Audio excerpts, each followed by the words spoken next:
कभी आपने सोचा है हमें जीवा के साथ साथ कान क्यों मिले? अब आप कहेंगे सरल सी बात है, ताकि हम बात करने के साथ ही सुनना भी सीख लें। अब इसका एक और तात्पर्य है। पहले मुझे बताइए, स्वयं की प्रशंसा सुनना किस किस को अच्छा लगता है? सभी को अच्छा लगता है। अब यही है सार।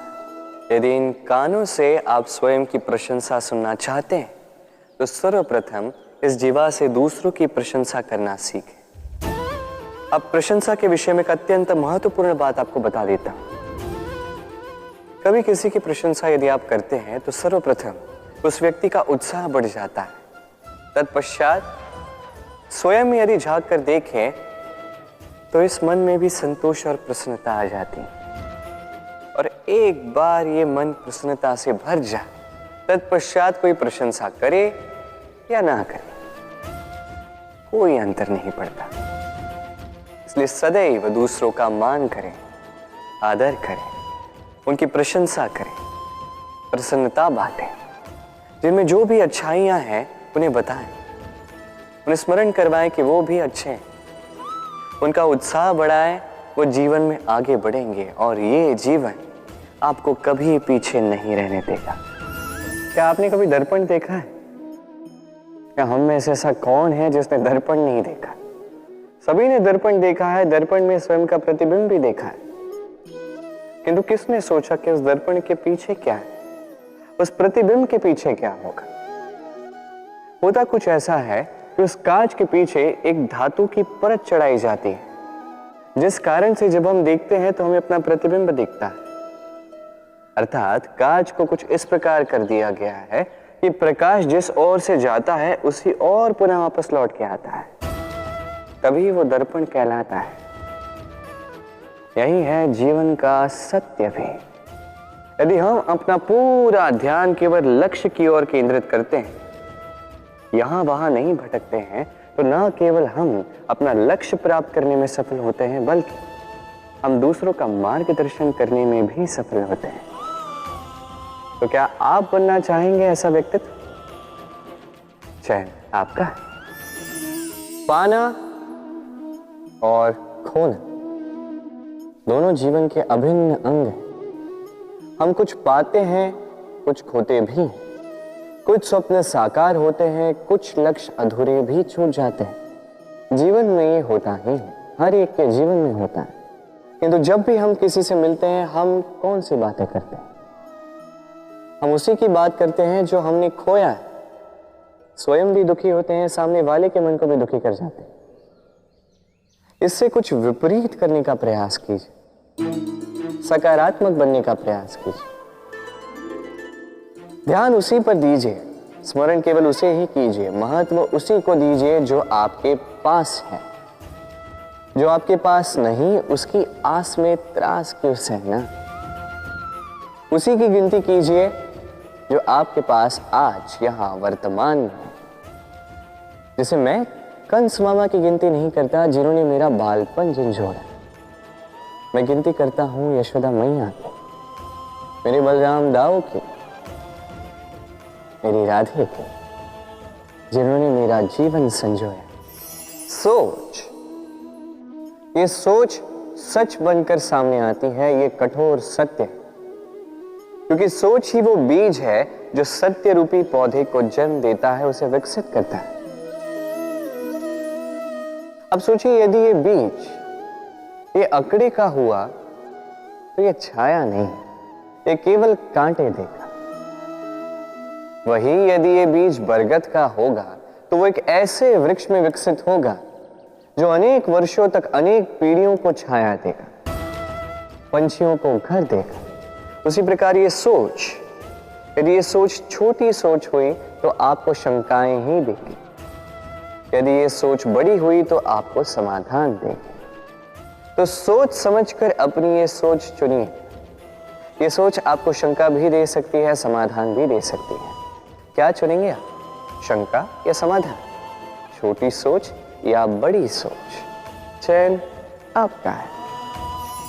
जीवन और मृत्यु दोनों जीवन के दो अटल सत्य।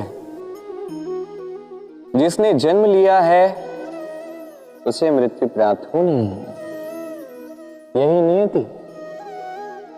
अब एक बात है, मृत्यु सभी को आती है, जीवन जीना सबको नहीं है। समस्त जीवन व्यतीत कर जाते हैं किंतु जीवन जी नहीं पाते, समझ ही नहीं पाते करना क्या है। जीवन जिए तो जिए कैसे? जीवन जियो तो उस दिए की भांति जो अपनी लौ से असंख्य दियों को प्रकाश देता है, जो बुझते बुझते भी अंधकार से लड़ता है। कदाचित इसीलिए जहां दिए को रखा जाता है उस स्थान को पूजा जाता है, उसे पवित्र माना जाता है। एक बात तो है, मृत्यु सभी को आनी है, चाहे मैं, चाहे आप, चाहे हर कोई एक न एक दिन संसार से जाने वाला है। किंतु आपने इस जीवन में किया क्या, ये महत्व रखता है। और जिसे जीवन जीना आ गया वो मृत्यु के पश्चात भी जीवन जीता है, वो अमर बन जाता है। कहा जाता है व्यक्ति को अपने चरण दृढ़ रखने चाहिए, कि जहां चरण होंगे उसी के अनुसार मार्ग होगा, उसी के अनुसार लक्ष्य भी होगा।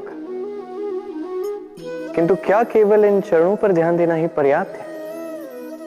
नहीं, इससे कहीं अधिक महत्वपूर्ण होता है आचरण।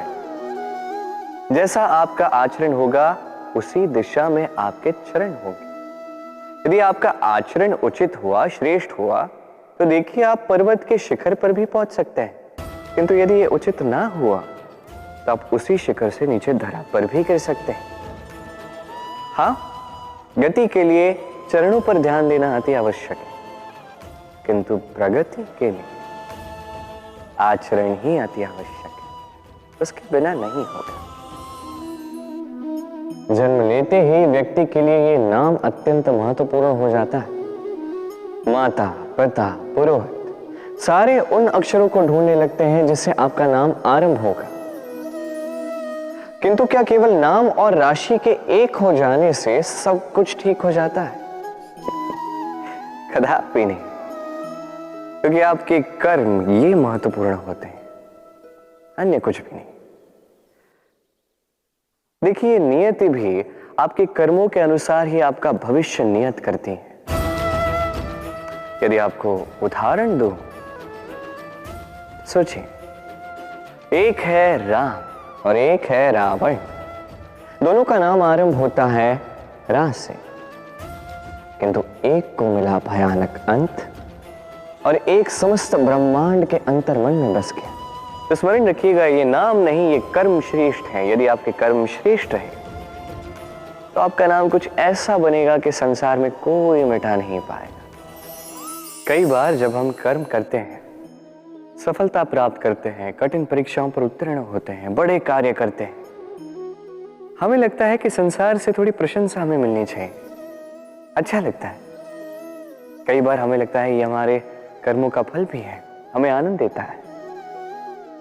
किंतु जब हमें ये प्रशंसा नहीं मिलती तब क्या होता है? हम दुखी हो जाते हैं, टूट जाते हैं। ऐसा लगता है किसी को हमारी चिंता ही नहीं है, ऐसा लगता है हमारे आनंद में किसी और को आनंद मिलता ही नहीं है। अनेक विचार आते हैं।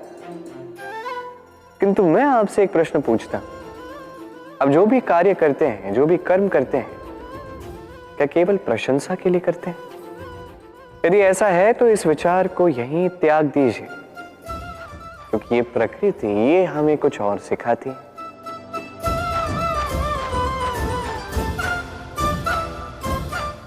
इस पुष्प को देख लीजिए,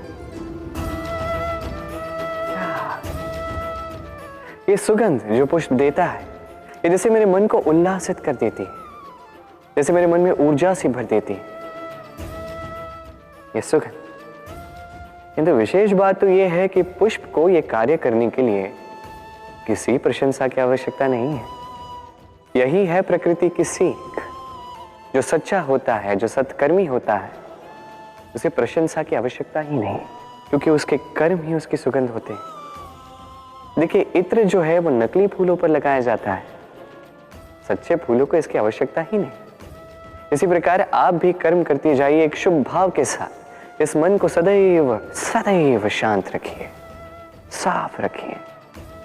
यदि ऐसा करोगे तो आपके कर्म इस प्रकार सुगंधित होंगे कि आपके जीवन में केवल और केवल आनंद ही होगा।